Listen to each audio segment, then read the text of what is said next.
मिसबिल the ओटर। इसका मतलब होता है एक उद्बिलाव।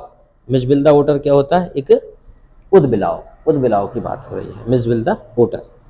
तो हम देख लेते हैं, बड़ा छोटा सा लेसन है, मिसबिल द ओटर।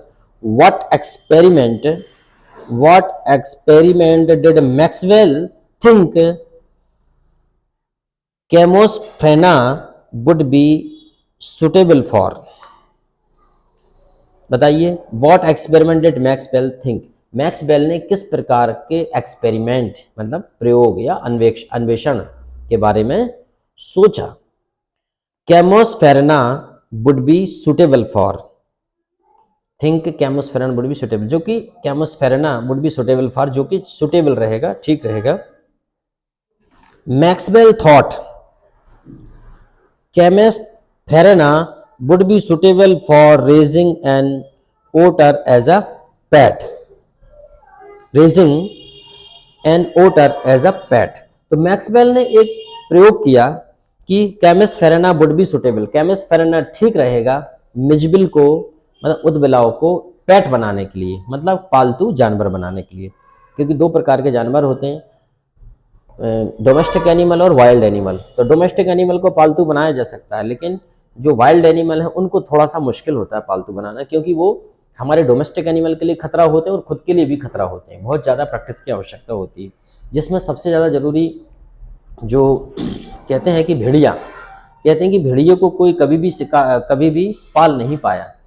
अगर कोई भेड़ियों को पालता है तो उसका मुंह बंद करके रखना पड़ता है, पालतू भी उसका मुंह बंद करके रखता है। अगर मान लो भेड़िया अगर आपने पाल लिया, तो सुना है कि जिस एरिया में भेड़िए के अगर बच्चे को कोई ले आए, तो जिस एरिया में उसके बच्चे को ले जाते हैं उस एरिया को वो उजाड़ देते हैं, और भेड़िया कभी भी धोखा कर सकता है। इसलिए भेड़ियों को आज तक कोई पाल नहीं पाया, क्योंकि वो हमेशा उस मुद्रा में रहता है, अटैक की मुद्रा में। आप उसे 10 साल 15 साल भी पाल लो, आप शेर को पाल सकते हो, हाथी को पाल सकते हो, लेकिन भेड़ियों को नहीं पाल सकते, क्योंकि वो कब आपके ही बच्चों को खा जाए, आपको ही खा जाए, इसकी कोई गारंटी नहीं है। इसलिए भेड़ियों को कोई नहीं पालता। तो जो मैक्सवेल कहता है कि जो कैमोस्फेरना है वो सुटेबल रहेगा raising on otters as a pet, मतलब इस बात को बढ़ाने के लिए कि जो ओटर है उसे पैट बनाया जा सकता है, मिसबिल द ओटर, उद्बिलाव को। ठीक है, अगला है what does he go to Basra, what does he go to Basra,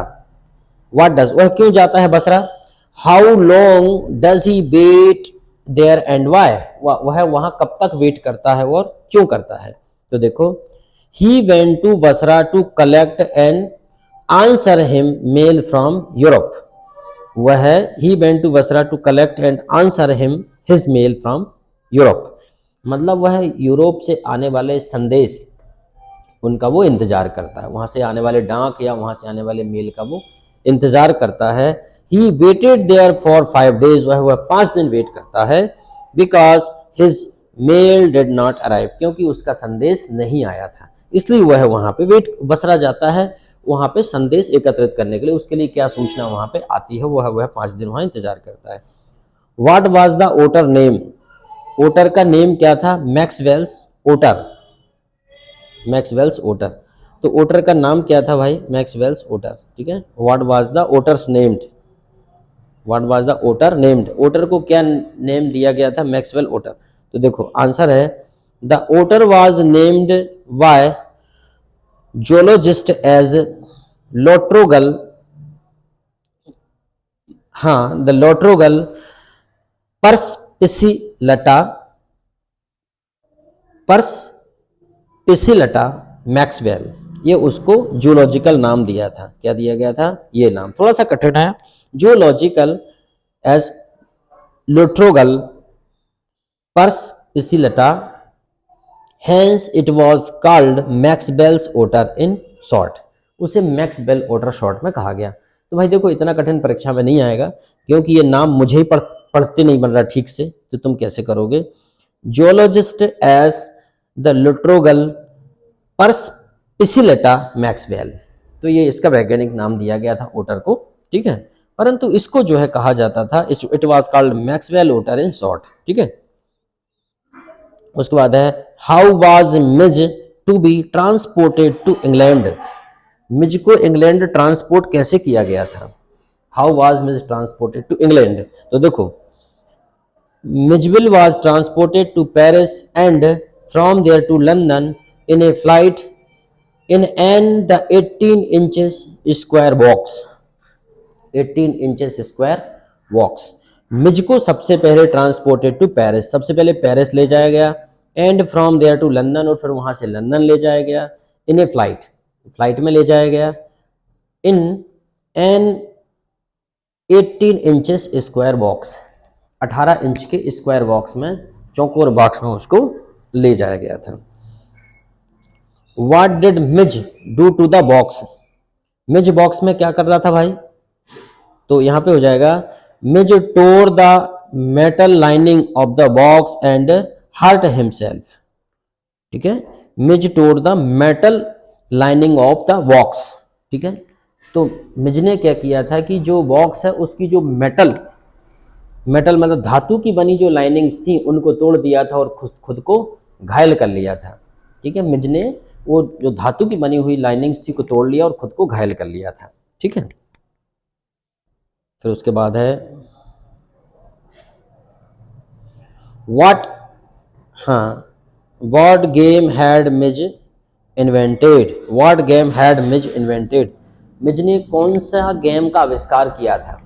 कौन सा गेम उसने आविष्कार किया था? Mij had invented a game with ping pong ball, ping pong ball। He would put the ball at the upper end of a suitcase and catch it at the lower end, catch it at the lower end। मतलब मिज ने जो है एक ping pong game का आविष्कार किया था। और he would put the ball at the upper end, उसने ऊपर के हिस्से पर बॉल को रखा, upper end of a suitcase, suitcase के ऊपरी हिस्से पर उसने बॉल को रखा, and catch it at the lower end, और नीचे के हिस्से पर उसे कैच करता था वो। ठीक है, इस प्रकार से उसने एक पिंग पोंग का आविष्कार किया था। मान लो कोई चीज आपने ऊपर रखी ऐसे, तो ऐसे करके इधर से कैच करना उसको। ठीक है, ऐसे करके इधर से कैच करना, नीचे के हिस्से से कैच करना, ऐसे करके ऐसे कैच करना। ठीक, What happened when the box was opened? क्या हुआ जब बॉक्स खुला? ठीक है, When the box opened, Mitch was out of the box। जब बॉक्स खुला तो जो मिच था वो आउट ऑफ द बॉक्स हो गया, मिच विल द वोटर जिसे कहते हैं ना, उदबिलाव, बाहर आ गया। He disappeared at high speed in the aircraft, in the aircraft। There was a lot of noise in the flight, there was a lot of noise in the flight। क्या हुआ था? जैसे ही बॉक्स खुला, मिज बॉक्स से बाहर आ गया और वो बड़ी स्पीड से गायब हो गया एयरक्राफ्ट के अंदर, मतलब हवाई जहाज के अंदर वो गायब हो गया। और lot of noise in the flight, और फ्लाइट में बहुत शोर शराबा होने लगा, अफरा तफरी मच गई कुल मिला के। भाई आप मान लो फ्लाइट में ले जाके आप सांप छोड़ दो तो क्या होगा? लोगों के प्राण लटक जाएंगे, लोग पूरे फ्लाइट को क्रैश करने की सोचेंगे, पूरा हिलने डुलने लगेंगे उसमें। ठीक है, हालांकि उसके अंदर के मूवमेंट से फ्लाइट को ज़्यादा फर्क नहीं पड़ेगा, फिर भी बैलेंस तो बिगड़ेगा उसका जब आप इस प्रकार से मूवमेंट करेंगे, लोग डरेंगे। ऐसा कभी करना नहीं तो आप ले जाके कुछ छोड़ दो वहाँ पे तो मुसीबत हो जाए। What group of animal do otter belong to? किस ग्रुप के एनिमल से ऑटर बिलोंग करता है? किस ग्रुप के एनिमल से, मतलब किस श्रेणी का एनिमल जो होता है otter? Otter belong to a small group of animal called mustelines. Mustelines. The otter animals of this group are badger, mongoose, weasel, mink, stoat and other. तो ये कह रहे हैं कि भाई जो ओटर जिस ग्रुप से बिलोंग करता है उस ग्रुप के एनिमल्स इस प्रकार के होते हैं। ठीक है, जैसे otter belong to the small group of the animal called musteline. Mustelines होता है, मस्टलाइंस, मस्टलाइन ग्रुप से वो बिलोंग करता है, मस्टलाइंस। जैसे कि the otter animal of this group are, कौन कौन से हैं? जैसे badger, mongoose, weasel, mink, stoat and other. अब ये जानवर जो है आप इनको देख लेना, ये कौन कौन से जानवर होते हैं। इन सबके हिंदी नाम मुझे भी नहीं पता कि ये कौन कौन से जानवर होते हैं, परीक्षा में आ गया तो इसका उत्तर लिख देना। ठीक है, चलो।